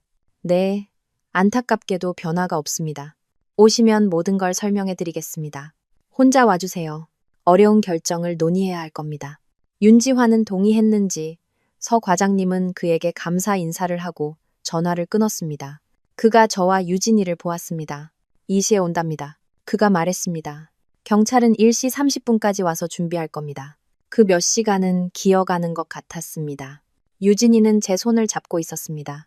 오하람은 들락날락하며 저를 확인하고 격려해 주었습니다. 형사들은 약속대로 1시 30분에 도착했고 방 밖에 대기할 제복 경찰관 2명과 함께였습니다. 문병호 형사와 표인수 형사는 윤지환이 들어올 때 바로 보이지 않지만 상황을 관찰할 수 있는 문 근처에 자리를 잡았습니다. 그들은 서준영 과장님의 코트 주머니와 오하람의 간호사복에 작은 녹음 장치를 부착했습니다. 만반의 준비를 하고 있었습니다. 윤지환이 하는 모든 말은 여러 소스에서 녹음될 것이었습니다. 1시 55분, 유진이가 제 이마에 키스했습니다. 언니는 할 수 있어. 그녀가 속삭였습니다. 그냥 가만히 있어. 침착하게. 그가 스스로 무너지게 놔둬. 그녀는 아쉬운 듯 방을 나갔고 복도에서 제복 경찰관들과 함께 기다리기로 했습니다. 윤지환이 도착했을 때 방 안에는 저와 서준영 과장님, 오하람, 그리고 문 근처에 숨어있는 2 형사뿐일 것이었습니다. 이시 정각. 저는 복도에서 그의 발소리를 들었고 간호사에게 길을 안내해줘서 고맙다고 말하는 그의 목소리를 들었습니다. 그리고 문이 열리고 윤지환이 방으로 들어왔습니다. 그는 피곤하고 스트레스 받아 보였습니다. 눈 밑에는 다크서클이 있었습니다. 잘 됐네. 잠 못 자고 있기를 바랐습니다. 죄책감이 그를 좀먹고 있기를 바랐지만 그럴 것 같지는 않았습니다. 윤지환은 사이코패스임을 증명했으니까요. 그는 아마 자신의 계획을 성공시키는 것에 대한 스트레스뿐이었을 겁니다. 과장님, 윤지환이 의사의 손을 잡으며 말했습니다. 만나주셔서 감사합니다. 물론입니다. 서준영 과장님이 말했습니다. 앉으시죠. 수아 씨의 상태에 대해 논의해야 합니다. 윤지환은 제 침대 옆 의자에 앉았습니다. 한다연이 제 보험금으로 오피스텔을 사는 것에 대해 논의할 때 앉았던 바로 그 의자였습니다. 그는 슬픈 표정이라고 생각하는 표정으로 저를 보았습니다. 상태는 어떻습니까? 그가 물었습니다. 변화가 없습니다. 서준영 과장님이 말했습니다. 광범위한 신경학적 검사를 시행했습니다. 스캔 결과 뇌활동이 미미합니다. 자극에 반응하지 않습니다. 제 전문적인 소견으로는 지속적인 식물인간 상태이며 회복 가능성은 없습니다. 저는 그 거짓말에 소리치고 싶었습니다. 눈을 뜨고 윤지환에게 제가 아주 잘 깨어있고 살아있으며 곧 그를 파멸시킬 것이라는 것을 보여주고 싶었습니다. 하지만 저는 가만히 있었고 호흡을 고르게 유지했으며 그가 원했던 시체처럼 죽은 척했습니다. 알겠습니다. 윤지환이 조용히 말했습니다. 그럼 제가 할 수 있는 선택은 무엇입니까? 의료 대리인 권한을 가지고 계십니다. 서준영 과장님이 말했습니다. 즉, 생명 유지 장치를 계속할지 중단할지에 대한 결정을 내릴 수 있다는 뜻입니다. 만약 우리가 인공호흡기를 제거하면 수아 씨는 몇 시간 안에 세상을 떠날 겁니다. 평화로울 겁니다. 고통은 느끼지 않을 거고요. 그것이 옳은 결정이라고 생각하십니까? 윤지환이 물었습니다. 그녀를 보내주는 것이요. 말해. 저는 생각했습니다. 내가 죽길 원한다고 말해. 그들이 의심할 이유를 주라고. 그건 보호자께서 내리실 결정이라고 생각합니다. 서준영 과장님이 조심스럽게 말했습니다. 하지만 기적적으로 깨어난다 해도 그녀의 삶의 질은 심각하게 저하될 것이라고 말씀드릴 수 있습니다. 24시간 돌봄이 필요할 것이고 상당한 인지장애가 있을 가능성이 높습니다. 당신이 알던 차수아 씨는 아닐 겁니다. 윤지환은 천천히 고개를 끄덕였습니다. 수아와 제가 언젠가 이 얘기를 한 적이 있습니다. 그가 말했습니다. 몇 년 전에요. 그녀는 기계에 의존해서 살고 싶지 않다고 제게 말했습니다. 만약 이런 일이 생긴다면 존엄하게 떠나고 싶다고 했어요. 거짓말쟁이. 우리는 그런 대화를 한 적이 없습니다. 저는 그에게 그런 말을 한 적이 없습니다. 그는 저를 죽이는 것을 정당화하기 위해 이야기를 꾸며내고 있었습니다. 서면으로 남긴 것이 있습니까? 서준영 과장님이 물었습니다. 사전 연명 의료의향서 같은 거요. 아니요. 윤지환이 말했습니다. 그냥 대화였습니다. 하지만 그녀가 뭘 원할지 압니다. 그리고 솔직히 지난 2주 동안 그녀를 이렇게 보는 것, 우리 둘 다에게 고문이었습니다. 이제 그녀를 보내줄 때가 된 것 같습니다. 확실하십니까? 서준영 과장님이 다그쳤습니다. 이건 영구적인 결정입니다. 생명 유지 장치를 중단하면 되돌릴 수 없습니다. 확실합니다. 윤지환이 단호하게 말했습니다. 수아가 원했을 일이고 그녀를 위한 최선입니다. 그녀는 사는 게 아니라 그냥 존재하는 겁니다. 그건 그녀에게 불공평해요. 불공평한 건 저는 생각했습니다. 네가 보험금 때문에 날 살해하려 했다는 거야. 불공평한 건 네가 내 존엄성에 대해 신경 쓰는 척하면서 사실은 네가 시작한 일을 끝내고 싶어 한다는 거야. 한 가지 더 있습니다. 윤지환이 말했습니다. 생명보험금이요. 그녀가 떠난 후에 얼마나 걸릴까요? 처리되는데 얼마나 걸리죠? 바로 그거였습니다. 실수. 이것이 진짜 무엇에 관한 것인지를 드러내는 순간 서준영 과장님의 표정은 변하지 않았습니다. 확실하지 않습니다. 그가 말했습니다. 그건 보험사에 문의해야 할 질문입니다. 왜 물으시죠? 장례 비용을 감당할 수 있는지 확인하고 싶어서요. 윤지환이 재빨리 말했습니다. 그리고 병원비도 있을 거고요. 모든 것이 제대로 처리되도록 하고 싶습니다. 물론입니다. 서준영 과장님이 말했습니다. 하지만 생명유지 장치 중단을 진행하기 전에 몇 가지 법적 절차가 있다는 점을 말씀드려야겠습니다. 저희 병원은 이런 경우 윤리위원회와의 협의를 요구합니다. 그리고 수아 씨의 사고가 아직 경찰 조사 중이기 때문에. 조사요? 윤지환이 말을 끊었습니다. 무슨 조사요? 그냥 사고였잖아요. 빗길에 브레이크가 고장 난 거요.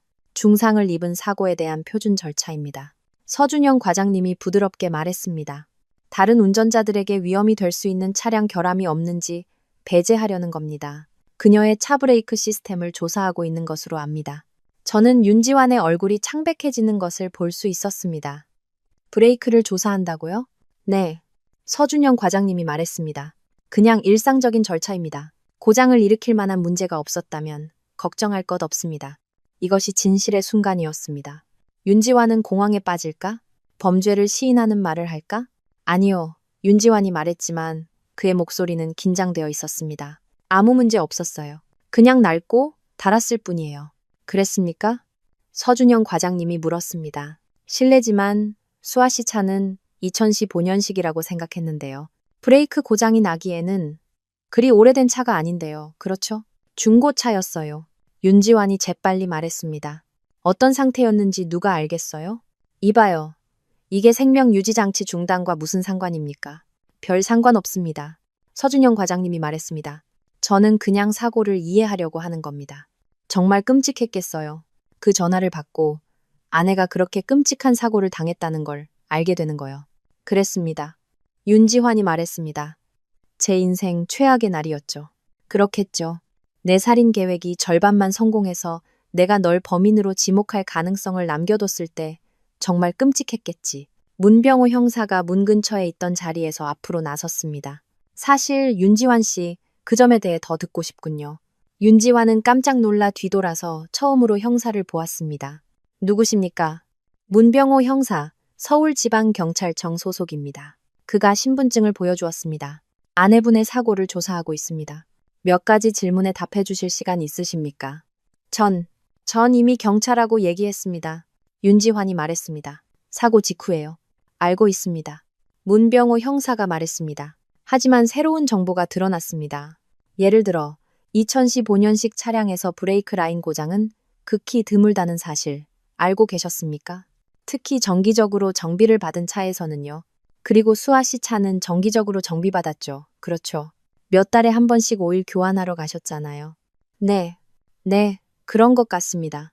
윤지환이 더듬거렸습니다. 그런 것 같다고요? 문병호 형사가 다그쳤습니다. 기억 안 나십니까? 왜냐하면 그녀의 정비소 정비 기록에 따르면 사고 3주 전에 막 정비를 받았거든요. 브레이크를 포함해서 모든 것이 정상으로 확인되었습니다. 윤지환이 일어섰습니다. 무슨 말씀을 하시는지 모르겠지만 저는 이 질문에 답할 필요 없습니다. 저와 이야기하고 싶으시면 제 변호사에게 연락하십시오. 맞습니다. 문병호 형사가 말했습니다. 하지만 아내분에게 무슨 일이 일어났는지 알아내는데 도움을 주시고 싶을 거라고 생각했습니다. 이미 무슨 일이 일어났는지 알고 계신 게 아니라면요. 물론 모릅니다. 윤지환의 목소리가 높아졌습니다. 브레이크가 고장 났어요. 그게 다입니다. 사고였어요. 그랬을까요? 표인수 형사가 이제 앞으로 나서며 말했습니다. 저희가 어제 잔해를 조사했는데 과학수사팀이 흥미로운 것을 발견했습니다. 브레이크 라인은 그냥 마모된 것이 아니었습니다. 의도적으로 잘려 있었습니다. 압력을 받으면 끊어지도록 부분적으로 절단되어 있었죠. 누군가 당신 아내의 차를 파손했습니다. 윤지환 씨. 누군가 그녀를 죽이려 했습니다. 윤지환의 얼굴이 창백해지다 못해 잿빛이 되었습니다.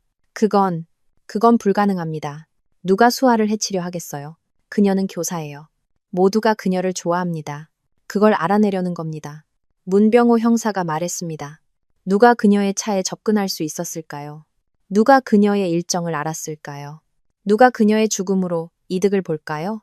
모르겠습니다. 윤지환이 말했지만 그는 이제 땀을 흘리고 있었습니다. 저는 그의 이마에 땀방울이 맺힌 것을 볼 수 있었습니다. 정말요? 표인수 형사가 말했습니다. 저는 한 사람 생각나는데요. 매일 밤 그녀의 차에 접근할 수 있었던 사람. 그날 밤 그녀가 고속도로를 운전할 것이라는 것을 알았던 사람. 그녀가 죽으면 수십억 원의 보험금을 챙길 사람. 제가 이랬다고 생각하시는 겁니까? 윤지환의 목소리는 믿을 수 없다는 듯 했습니다. 제가 제 아내를 죽이려 했다고 생각하시는 겁니까? 그건 미친 짓이에요. 저는 수아를 사랑합니다. 매일 여기 와서 그녀가 깨어나기를 기도했어요. 그러셨습니까? 문병호 형사가 말했습니다. 저희에게는 당신이 대부분의 시간을 비서인 한다연 씨와 함께 보냈고 두 분이 매우 가까워 보인다는 증언이 있습니다. 윤지환의 턱이 굳어졌습니다. 한다연은 동료이자 친구입니다. 이 힘든 시간을 겪는 동안 저를 지지해 주었습니다. 그게 전부입니까? 표인수 형사가 물었습니다. 그냥 동료요? 저희는 당신과 한다연 씨가 지난 8개월 동안 불륜 관계였다고 믿을 만한 이유가 있습니다. 거짓말입니다. 윤지환이 말했습니다. 누가 그런 말을 했습니까? 당신 안 해요. 문병호 형사가 조용히 말했습니다. 방은 조용해졌습니다. 윤지환은 형사를 빤히 쳐다보았습니다. 뭐라고요? 당신 아내가 우리에게 말했습니다. 문병호 형사가 반복했습니다. 불륜에 대해, 생명유지 장치 중단 계획에 대해, 보험금에 대해, 강남의 오피스텔에 대해, 발리 여행에 대해 그녀가 모든 것을 말했습니다. 윤지환 씨. 불가능합니다. 윤지환이 말했지만 이제 그의 목소리는 떨리고 있었습니다. 그녀는 말을 못합니다. 뇌사 상태예요. 당신들이 직접 그렇게 말했잖아요. 그는 확인을 바라는 절박한 눈으로 서준영 과장님을 보았습니다. 하지만 서준영 과장님은 그저 그를 똑바로 쳐다볼 뿐이었습니다. 저는 지속적인 식물인간 상태라고 말했습니다. 서준영 과장님이 말했습니다. 거짓말이었습니다. 뭐라고요? 윤지환이 말했습니다. 당신 아내는 감금 증후군 상태입니다. 서준영 과장님이 설명했습니다. 그녀는 내내 완전히 의식이 있었습니다. 모든 것을 듣고 모든 것을 이해합니다. 단지 움직이거나 말할 수 없을 뿐이지만 소통은 가능합니다. 그리고 그녀는 지난 2주 동안 이 방에서 당신이 한다연 씨에게 한 모든 말을 우리에게 전해주었습니다. 불륜에 대한 모든 것, 보험금에 대한 모든 것, 그녀가 아직 살아있을 때 그녀의 장례식을 계획한 것에 대한 모든 것, 그리고 가장 중요한 것은 당신이 그녀의 브레이크 라인을 어떻게 잘랐는지에 대한 것입니다. 윤지환은 뒤로 비틀거렸습니다. 아니, 그가 말했습니다. 아니, 그녀는, 난, 그런 적 없어. 그런 적 없다고요? 표인수 형사가 말했습니다. 브레이크 라인을 자른 적 없다고요? 당신이 바로 그렇게 했다고 말하는 녹음이 있는데요. 들어보실래요? 문병호 형사가 휴대폰을 꺼내 오디오를 재생했습니다. 윤지환의 목소리가 선명하게 들려왔습니다. 그래, 내가 했어. 사고 이틀 전에 한밤중에 수하차로 가서 브레이크 라인을 거의 다 잘라놨어. 압력을 받으면 끊어질 정도로 약하게 만들었지만 바로 알아차릴 정도는 아니게. 자신의 자백이 재생되는 것을 들으며 윤지환의 얼굴이 무너졌습니다. 그걸 어디서 구했습니까? 그가 속삭였습니다. 당신 아내에게서요. 문병호 형사가 말했습니다. 녹음하는데 도움을 받았죠. 누군가를 살해할 계획을 세울 때는 자백하기 전에 그 사람이 정말로 의식이 없는지 확인해야 한다는 교훈을 얻으셨겠군요. 윤지환은 그때 저를 보았습니다. 정말로 저를 보았습니다. 그리고 저는 그가 보게 놔두었습니다. 제 눈이 그의 움직임을 따라가는 것을 보게 놔두었습니다. 제가 깨어 있었다는 것, 모든 것을 들었다는 것, 그가 헌신적인 남편 연기를 하는 모든 잔인한 말, 모든 배신, 모든 순간에 의식이 있었다는 것을 보게 놔두었습니다. 수아, 그가 갈라지는 목소리로 말했습니다. 너, 깨어 있었어? 저는 의도적으로 한번 깜빡였습니다. 응. 오, 맙소사. 윤지환이 말했습니다. 오, 맙소사. 수아, 내가 설명할 수 있어. 그건 내 뜻이 아니었어. 윤지환, 문병호 형사가 수갑을 꺼내며 말했습니다. 차수아에 대한 살인 미수 혐의로 당신을 체포합니다. 당신은 묵비권을 행사할 권리가 있습니다. 윤지환은 미란다 원칙을 듣지 못하는 것 같았습니다. 그는 여전히 공포에 질린 얼굴로 저를 쳐다보고 있었습니다. 수아, 제발. 표인수 형사가 그의 팔을 등 뒤로 꺾으며 말했습니다. 제발, 이렇게 될 줄은 몰랐어. 네가 고통받길 원하지 않았어. 빨리 끝날 줄 알았어. 아무것도 느끼지 못할 줄 알았다고. 제발, 이해해줘야 해. 윤지환 씨, 그만 말하십시오. 문병호 형사가 날카롭게 말했습니다. 당신이 하는 모든 말은 법정에서 불리하게 사용될 수 있습니다. 하지만 윤지환은 멈출 수 없었습니다. 사랑했어. 그가 이제 눈물을 흘리며 말했습니다. 정말 사랑했어, 수아. 하지만 상황이 변했어. 내가 변했고, 다연이와 나는, 우리는 그냥 잘 맞았어. 그리고 이혼할 여유가 없었어. 사업이 기울고 있었어. 그 보험금이 필요했어. 새로 시작해야만 했어. 제발 이해하려고 노력해줘. 그들은 여전히 짓거리며 자신이 한 짓을 정당화하려는 그를 방 밖으로 끌고 나갔습니다. 그리고 저는 침대에 누워 그가 가는 것을 지켜보며 이전에 느껴본 적 없는 잔인한 만족감을 느꼈습니다. 그는 잡혔습니다. 그는 감옥에 갈 것입니다. 그리고 저는 그것을 보기 위해 살아남았습니다.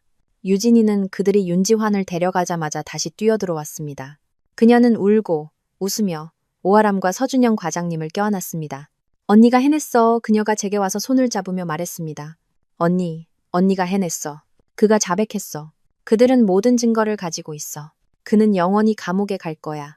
한번 깜빡였습니다. 네, 끝났습니다. 악몽은 마침내 끝났습니다. 다음 며칠은 정신없이 지나갔습니다. 한다연은 공범으로 체포되었습니다. 과학수사 보고서는 브레이크 라인이 의도적으로 잘렸음을 확인했습니다. 녹음은 증거로 채택되었습니다. 윤지환의 변호사는 그것들을 기각시키려 했고 함정수사나 강압을 주장하려 했지만 소용없었습니다. 증거는 압도적이었습니다. 부모님은 알래스카에서 돌아오셨습니다. 그들은 모든 것에 망연자실했습니다. 사고, 제 상태, 윤지환의 배신. 하지만 무엇보다도 그들은 제가 살아있다는 것에 감사했습니다. 제가 의식이 있고 깨어있다는 것에, 윤지환의 살인 시도에서 살아남았다는 것에 감사했습니다.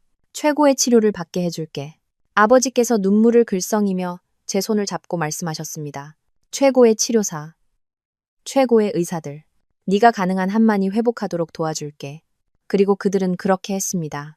다음 몇 주 동안 저는 재활 전문병원으로 옮겨졌고 감금 증후군 전문가들과 함께 집중적인 물리 치료를 시작했습니다. 천천히, 고통스럽게 저는 아주 약간의 움직임을 되찾기 시작했습니다. 손가락의 경련, 발가락의 미세한 움직임. 의사는 기적이라고 말했습니다. 대부분의 감금 증후군 환자는 어떤 운동 기능도 회복하지 못한다고 했습니다.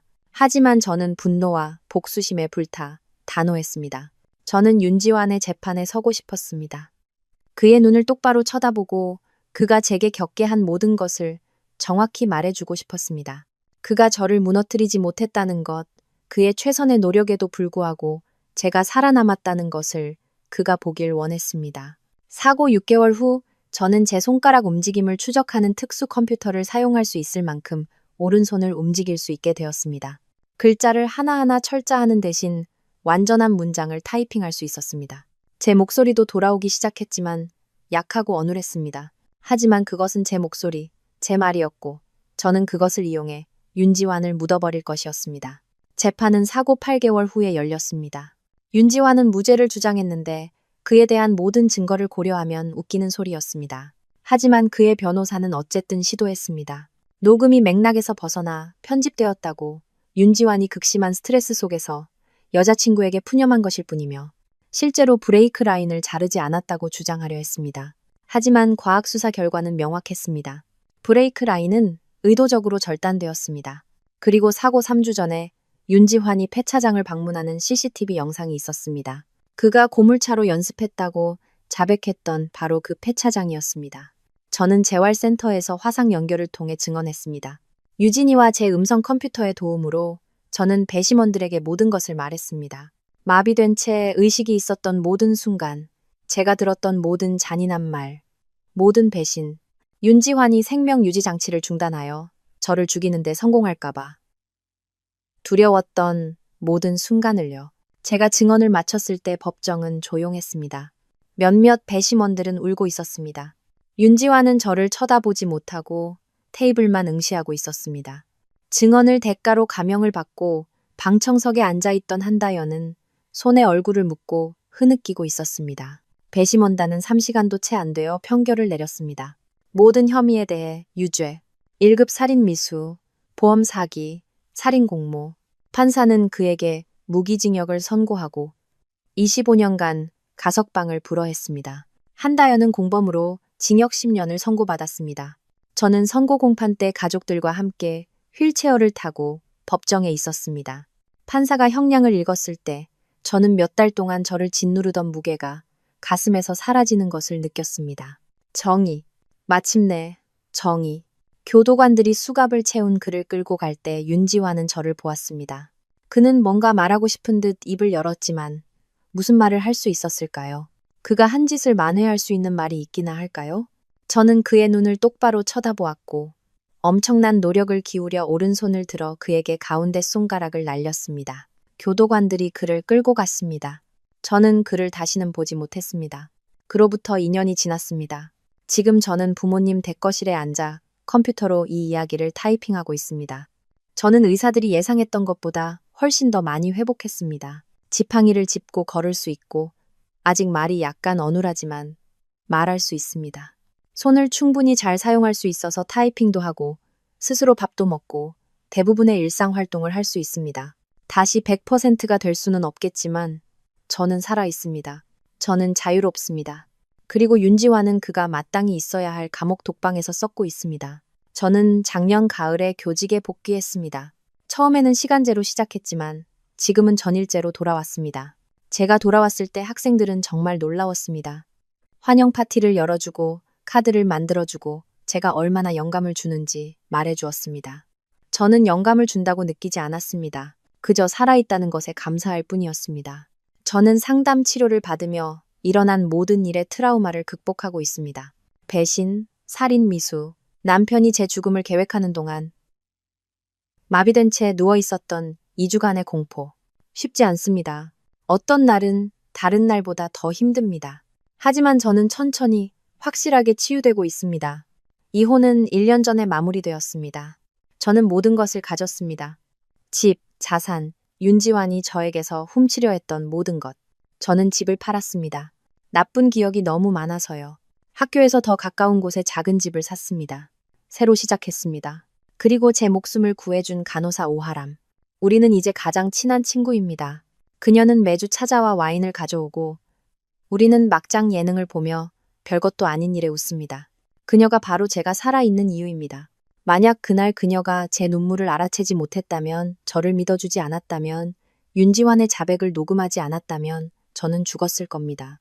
윤지환은 생명 유지 장치를 중단했을 것이고 아무도 그것이 살인이었다는 것을 영원히 몰랐을 겁니다. 가끔 그 생각을 합니다. 윤지환이 얼마나 성공에 가까웠는지에 대해. 만약 사고로 제가 즉사했다면 그는 한다연과 함께 펜트하우스에 살면서 제 보험금을 쓰고 있었을 것이고 모두가 그를 아내를 너무 일찍 잃은 헌신적인 남편이라고 생각했을 겁니다. 그 생각은 저를 역겹게 만들지만 동시에 감사하게 만듭니다. 제가 살아남았다는 것에 감사합니다. 진실이 밝혀졌다는 것에 감사합니다. 정의가 실현되었다는 것에 감사합니다. 사람들은 제게 화가 났는지, 윤지환을 미워하는지 묻습니다. 솔직히 모르겠습니다. 미움은 지치는 일입니다. 분노는 지치는 일입니다. 저는 너무나 많은 달을 그것에 사로잡혀 보냈습니다. 병원 침대에 누워 분노 외에는 아무것도 없이요. 하지만 지금은 그냥 지쳤습니다. 그에 대해 생각하는 것에 지쳤습니다. 제 마음속에 그에게 어떤 공간이라도 내주는 것에 지쳤습니다. 윤지환이 한 짓은 악랄하고 용서받을 수 없는 일입니다. 그는 돈 때문에 저를 살해하려 했습니다. 그는 8년의 결혼 생활을 일말의 망설임도 없이 배신했습니다. 그는 제 병상에 서서 제가 의식이 있는 채 누워있는 동안 제 장례식을 계획했습니다. 거기서 돌아올 길은 없습니다. 구원도 용서도 없습니다. 하지만 그는 제 남은 인생을 정의할 수 없습니다. 그는 제가 들려주는 이야기가 될 수 없습니다. 저는 그가 제게 한 짓 이상의 존재입니다. 저는 교사이고 자매이고 딸이고 친구이며 생존자입니다. 저는 차수아이고 그의 최선의 노력에도 불구하고 살아 있습니다. 이 이야기를 듣는 모든 분께 이 말을 전하고 싶습니다. 사람에 대한 당신의 직감을 믿으세요. 무언가 잘못되었다고 느껴진다면 아마 그럴 겁니다. 누군가의 좋은 점을 믿고 싶다는 이유로 위험 신호를 무시하지 마세요. 몇 년을 투자했다는 이유만으로 옳지 않다고 느껴지는 관계에 머물지 마세요. 당신의 삶은 소중합니다. 당신은 소중합니다. 만약 누군가 당신을 그렇지 않게 느끼게 만든다면 벗어나세요. 도움을 구하세요. 누군가에게 말하세요. 그리고 비슷한 일을 겪고 있는 분들, 당신을 해치려는 사람과의 관계에 갇혀 있는 분들께 당신은 혼자가 아닙니다. 당신을 믿어줄 사람들, 도와줄 사람들, 당신을 위해 싸워줄 사람들이 있습니다. 당신은 안전할 자격이 있습니다. 사랑받을 자격이 있습니다. 살 자격이 있습니다. 저는 한 간호사가 시간을 내어 저를 봐주었기 때문에, 진정으로 저를 봐주었기 때문에 제가 여전히 그 안에 있고 의식이 있으며 싸우고 있다고 믿어주었기 때문에 살아남았습니다. 오아람은 그저 주의를 기울임으로써 제 목숨을 구했습니다. 자신의 직감을 믿음으로써, 저를 포기하지 않음으로써 우리 모두는 다른 누군가를 위해 그런 사람이 될 힘을 가지고 있습니다. 그들을 보고, 믿어주고, 도와줄 힘. 그 힘을 사용하세요. 그것이 생명을 구할 수도 있습니다. 저로 말할 것 같으면 저는 윤지환이나 한다연. 그들이 제게 안겨준 악몽이 없는 새로운 삶을 만들고 있습니다. 다시 연애를 하고 있습니다. 친절하고 인내심 있고 윤지환과는 전혀 다른 동료 교사입니다. 저는 여행을 하고 있습니다. 작년 여름 윤지환과 한다연이 제 보험금으로 가려고 계획했던 발리에 갔습니다. 저는 그곳에 제 옛 삶의 재를 뿌렸습니다. 바다가 그것들을 가져가게 했습니다. 저는 사고 전에 저와 같은 사람이 아닙니다. 어떻게 그럴 수 있겠어요? 저는 지옥을 겪고 돌아왔습니다. 제 최악의 적에게도 빌고 싶지 않은 일들을 경험했습니다. 저는 죽음과 마주하고 살아남았습니다. 그것은 당신을 변화시킵니다. 어떤 면에서는 당신을 더 단단하게 만들지만 또한 작은 것들에 더 감사하게 만듭니다. 일출, 맛있는 커피 한 잔. 어려운 개념을 마침내 이해하는 학생. 당신을 눈물나게 웃게 만드는 친구. 인생은 소중합니다. 인생은 짧습니다. 그리고 저는 제 인생의 단 1초도 미움이나 두려움 또는 윤지환이 제게 하려 했던 짓의 그림자에 낭비하지 않을 겁니다. 저는 자유롭습니다. 저는 살아 있습니다. 그리고 제가 깨어나는 매일이 승리입니다. 윤지환은 제가 죽기를 원했지만 저는 여전히 여기 있습니다. 여전히 숨쉬고 여전히 싸우고 여전히 이기고 있습니다. 그리고 저는 그에게 보란 듯이 제가 할 수 있는 최고의 삶을 살 겁니다. 그것이 제 복수입니다.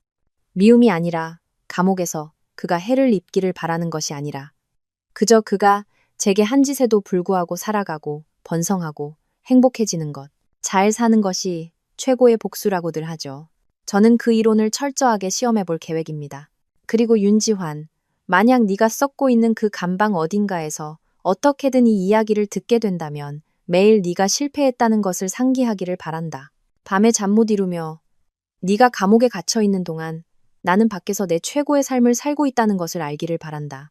다른 수감자들이 네가 무슨 짓을 했는지, 네가 얼마나 비겁하게 보험금을 위해 아내를 살해하려 했는지 정확히 알기를 바란다. 네가 수십 년 동안 내 계획이 얼마나 멋지게 실패했는지 생각하기를 바란다.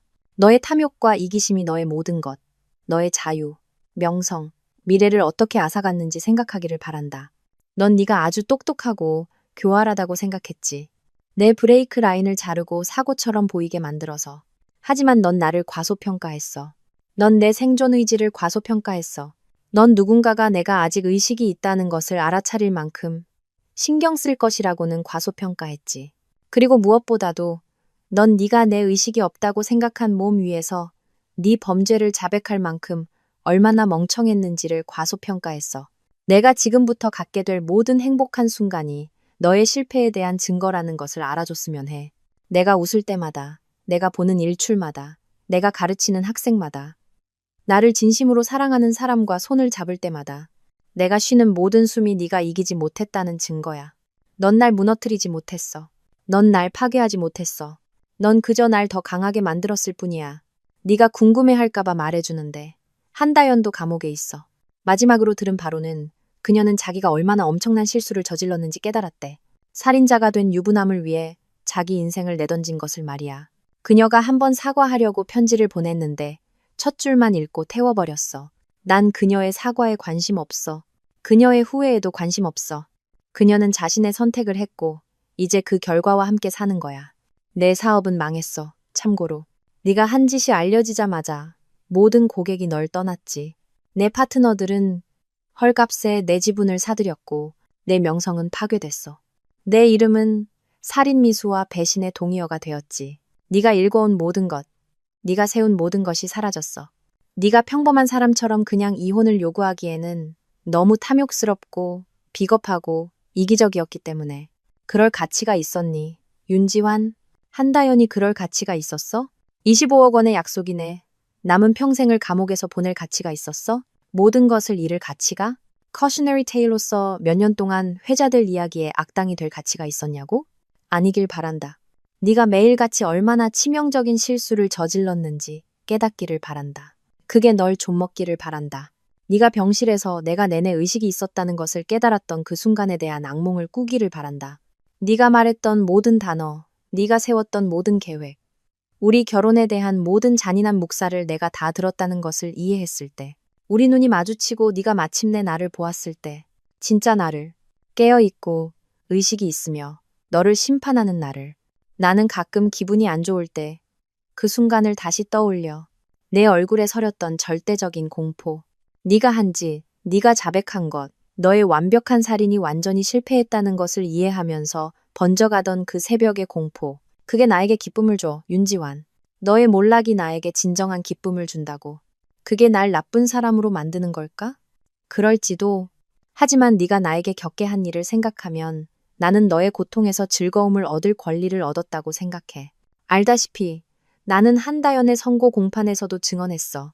판사가 그녀가 한 짓, 그녀가 어떻게 내 죽음을 계획하는데 참여했는지, 내가 마비된 채 누워있을 때 어떻게 내 보석을 착용해봤는지, 내 보험금을 쓰는 것에 대해 어떻게 웃었는지 정확히 이해하도록 했지.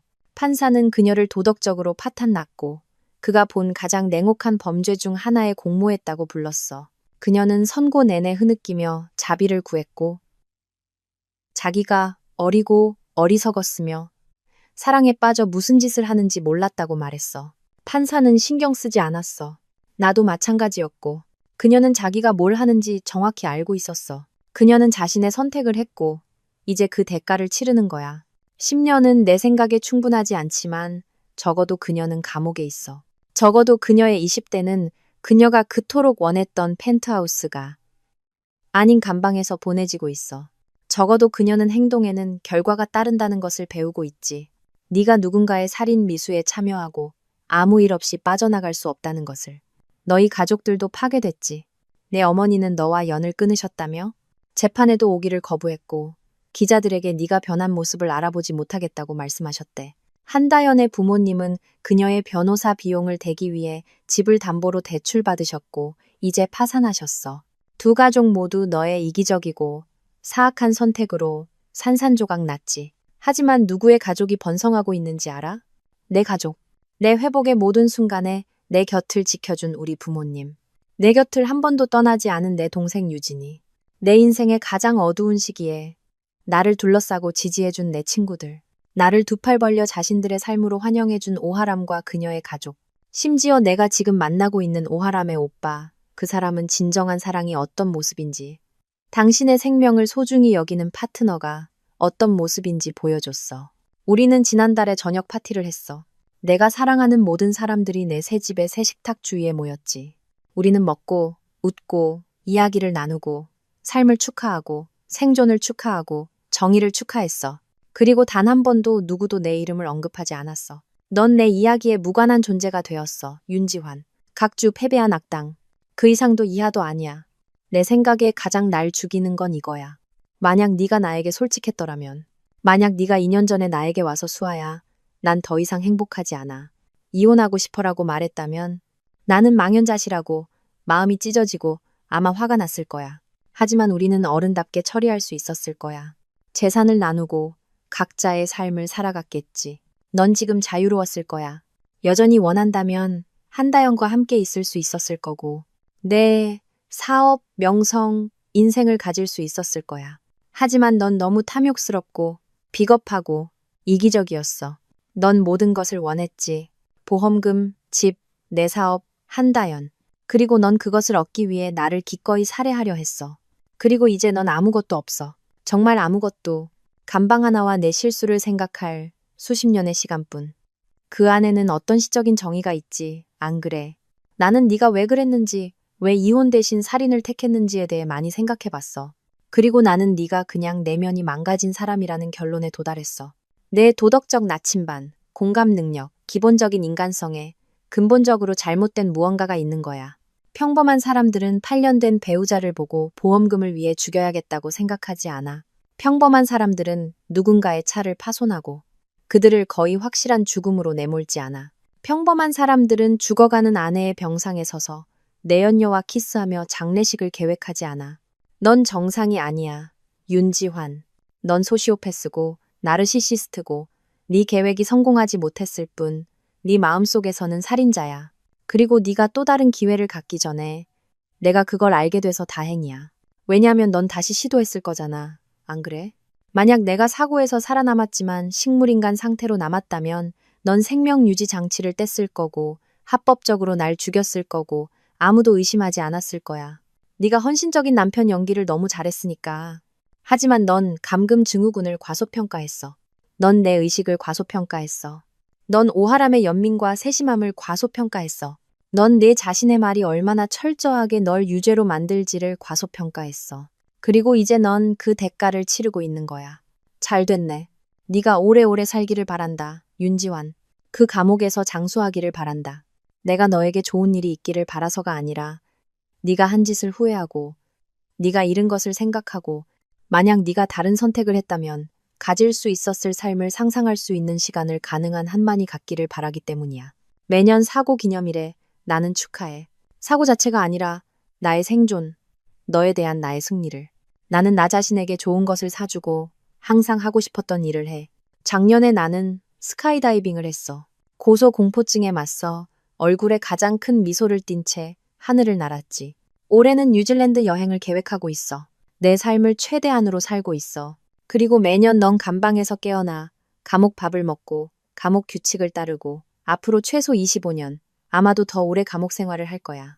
왜냐하면 네가 가석방 자격이 생긴 후에도 나는 모든 심사에 참석해서 증언하고 위원회에 네가 무슨 짓을 했는지 정확히 상기시키고 네가 여전히 위험하고 자유를 누릴 자격이 없는 조종적이고 이기적인 살인자라는 것을 이해시킬 거니까 나는 너의 최악의 악몽이 될 거야, 윤지환. 네가 벗어날 수 없는 유령. 네가 다시는 누구도 해치지 못하도록 살아남은 희생자. 넌 내 삶에서 나를 지우고 싶어 했지. 내가 사라져서 네가 새로 시작할 수 있도록. 하지만 대신 나는 네게 남은 유일한 것이 되었어. 내 이야기에서 중요한 유일한 것. 넌 아내를 살해하려다 실패한 남자. 그게 내 유산이야. 그게 네가 기억될 방식이야. 네 사업 성공이 아니라, 네 야망이 아니라 그저 인간으로서의 너의 장대한 실패. 그리고 나는 살아남고 맞서 싸우고 정의를 얻은 여자. 그게 내 유산이고 나는 그걸로 괜찮아.